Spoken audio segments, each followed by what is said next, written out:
Guys, good morning. Nandito ang ating kaibigan si Doc Roger Abonyawan, guys. Kukuha siya ng similya kay Tanggol, guys. Ayan.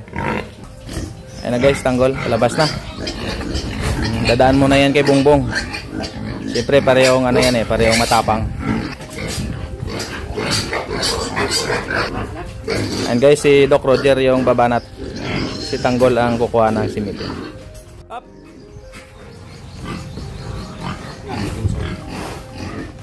Ayan, guys. Sumampa na. May nagagalit na, guys. May nagagalit na. Ayaw, no? Kaya. Unang labas na, ano? Na diretso sa, ano? Ni paring Roger. Pantalon. Ayan, guys. O, tingnan nyo. Nagwawala yan, guys. Naiinggit yan, naiinggit. Alam niya na yan na kukunan ng similya si Tanggol. Siya naman gustong kunan din kaso bawal. Tanggol lang muna.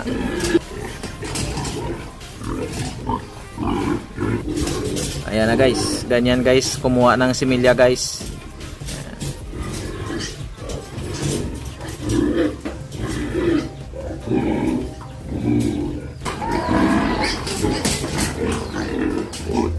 Galit na, guys. Tinan mo na yung pangil, guys, oh. Ayan.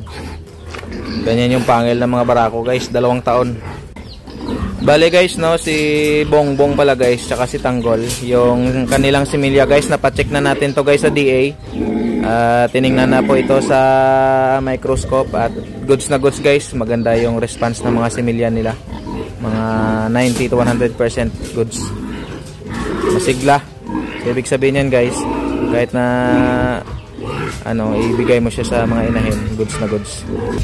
Ayun, guys, tapos ni Tanggol, guys. Ayan, bumaba na, guys. Gol!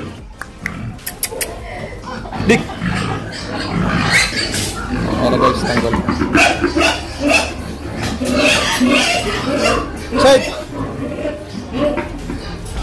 Side! Ito na. Side na, goal. Ayan, guys. Pumasok at bumalik na, guys, sa kwadra si Tanggol.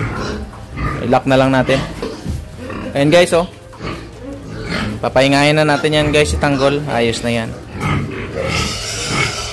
Thank you for watching. God bless. Happy farming.